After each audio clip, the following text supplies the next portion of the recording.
flying 8,000 kilometers homewards, waiting for 5 months. The Hoopoe and Manfred the Hoopoe Whisperer.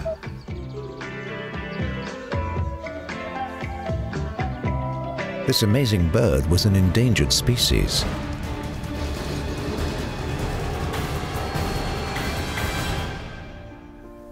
One extraordinary man has brought them back.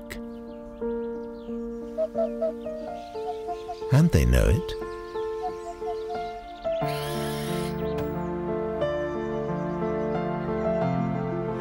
People are always asking me why I do this.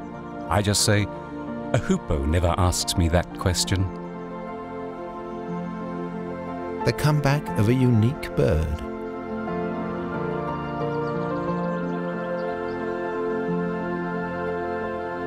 Return of the Hoopoe.